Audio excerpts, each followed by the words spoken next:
لیکن کیا علم ایک دن میں حاصل ہو جائے گا؟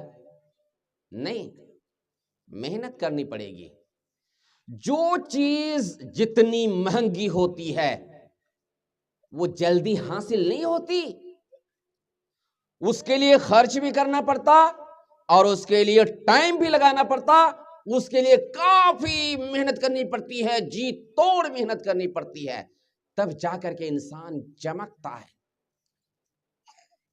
تب جا کر کے علم کے ذریعے سے۔ جیسے مثال کے طور پر آپ دیکھ لیجئے، ایک اچھے عالم بنیں گے، مولانا ہی بنیں گے، علم حاصل کرنا پڑے گا۔ ماسٹر بنیں گے، علم حاصل کرنا پڑے گا۔ آپ ایک اچھا ٹیچر بننا چاہیں گے، علم حاصل کرنا پڑے گا۔ محدث بنیں گے، مفکر بنیں گے، اور کیا کہتے ہیں مجتہد بنیں گے، علم حاصل کرنا پڑے گا۔ ایس پی بنیں گے، ڈی ایس پی بنیں گے، ایس ایس پی بنیں گے، ڈی ایم بنیں گے، اسی طرح سے انسپیکٹر بنیں گے، سب انسپیکٹر بنیں گے، جج بنیں گے، وکیل بنیں گے، کچھ بھی بنیں گے، آپ کو علم حاصل کرنا پڑے گا۔ علم کے بغیر ہو نہیں سکتا۔ آپ نے سنا کبھی کہ ایک انگوٹھا چھاپ آدمی بڑا مولانا بن گیا ہے؟ ایک انگوٹھا چھاپ آدمی بہت بڑا ایس پی بن چکا ہے؟ ایک انگوٹھا چھاپ آدمی بہت بڑا سائنٹسٹ بن چکا ہے؟ ایک انگوٹھا چھاپ آدمی جج بن چکا ہے، ڈی ایم بن چکا ہے، اور کچھ بن چکا ہے؟ نہیں، اس کو اس راستے سے آنا پڑا۔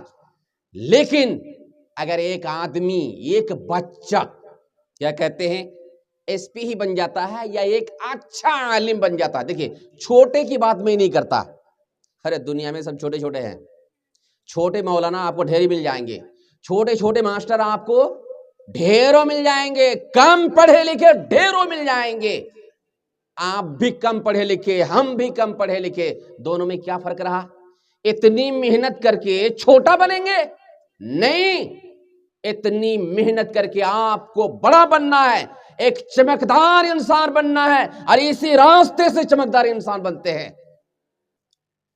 دنیا کا کوئی بھی انسان اگر وہ ایس پی بنا ہے، اسی طرح سے پڑھ لکھ کر کے ایس پی بنا ہے، آپ جانتے ہیں اس کی تنخواہ کی کتنی شروعات کہاں کتنے سے ہوتی ہے؟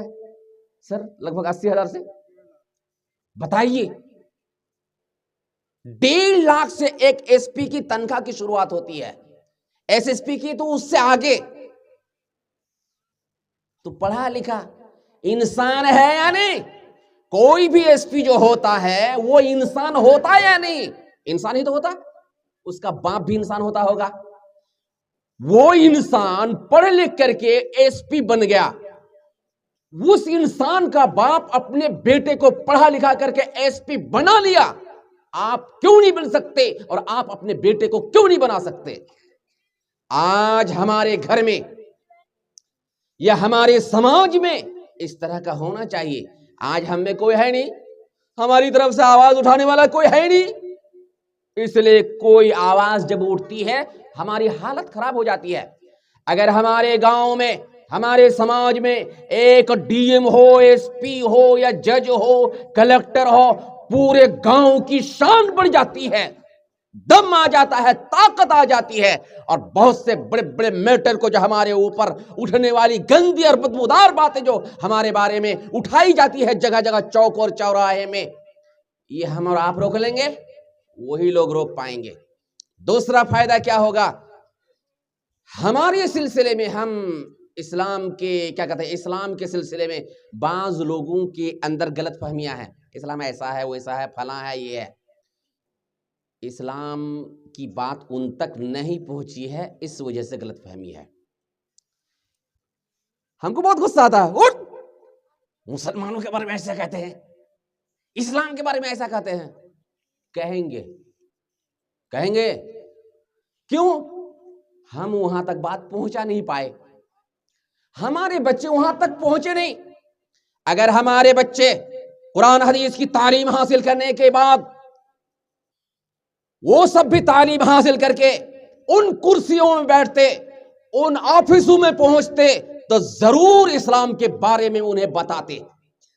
اسلام کے سلسلے میں جو غلط فہمیاں ان کے اندر موجود ہے، وہ غلط فہمیاں وہ دور کرتے کہ نہیں، آپ جو کہہ رہے ہیں کہ اسلام ایسا ہے ویسا ہے، ایسی بات نہیں ہے. اور وہ بحیثیت ایک انسپیکٹر یا ایک بحیثیت ایک S D O B D O یس کچھ بھی آپ سمجھ لیجئے، اس طرح سے بات کرتے تو ان کی بات رکھی جاتی، مانی جاتی. اگر وہ اس میں نہیں آتے تو کم سے کم کچھ نہ کچھ فرق آتا. تو ہم اپنے بچے کو اس طرح کی تعلیم دیتے نہیں ہیں، وہاں تک ہمارے بچے پہنچتے نہیں ہیں، اور ہم کیا کیا سوچتے ہیں کہ نہیں ہم لوگوں کو اس طرح کی نوکری نہیں ملے گی فلاں وغیرہ وغیرہ. اللہ کے بندو، تو اگر آپ اپنے بچے کو پڑھا رہے ہیں تو اچھی طرح سے پڑھائیے، لنگوٹ کس لیجئے، چھوٹا مت بنائیے، بڑا بنانے کی کوشش کیجئے، سوچ بڑی رکھیے، ذہن بدلیے. صرف حافظ مولوی بنا کر کے چھوڑ دیتے ہیں. مدرسہ سے پڑھ کر کے آیا، پھر جا کر دوسرے مدرسے میں داخل ہو گیا. آپ کی مدرسے کی تعلیم اس مدرسے سے اس مدرسے میں رہ گئی. اس وجہ سے ہمیں کیا کرنا چاہیے؟ ہر طرح کی تعلیم دینی چاہیے. دینی تعلیم دینے کے ساتھ ساتھ دنیاوی تعلیم دے کر کے ہر کرسی پہ بٹھانے کی کوشش کیجیے. یعنی مدرسے والا بھی ہو، اسکول والا بھی بننا چاہیے. کیا کہتے ہیں، رجسٹری آفس میں ہمارے بچے ہونے چاہیے، اور کیا کہتے ہیں بلاک میں بھی ہونا چاہیے، ریلوے اسٹیشن میں بھی ہمارے بچے ہونے چاہیے، ہر جگہ ہونا چاہیے. اور اچھا ذہن لے کر کے جائیں، بدبودار ذہن لے کر کے نہ جائیں. اس وجہ سے کیا کریں، جب آپ اپنے بچے کو تعلیم دینے لگے ہیں تو اچھی طرح سے تعلیم دیجئے اور مضبوط بچے بنائیے. اور جلدی اپنے بچے کی شادی نہ کیجئے. جلدی اپنے بچے کے 14-15 سال ہوتے ہیں، 2 لاکھ میں اپنا بچہ کو بیچنے کے لیے آپ تیار ہو جاتے ہیں.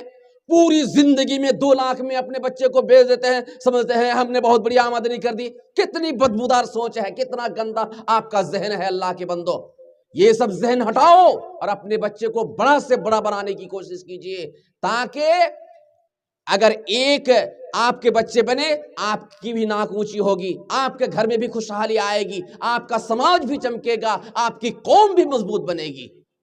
اس وجہ سے گزارش ہے کہ جب آپ اتر گئے ہیں میدان میں، لنگوٹ کس لیجئے، مٹھی کو مضبوط کر لیجئے، اور جب آپ ارادہ کر لیں گے انشاءاللہ ہو جائے گا. کہ شاید میں نے ٹائم بہت زیادہ لے لیا، اس کے لیے گالی گلوچ آپ لوگ مجھے نہیں کیجئے. اور آپ سے اتنی گزارش ہے کہ آپ جب اپنے بچے کو دے دیے ہیں تو بڑا بنائیے، نقصان کبھی نہیں ہوگا. جتنا علم آئے گا اتنا مضبوط بنے گا.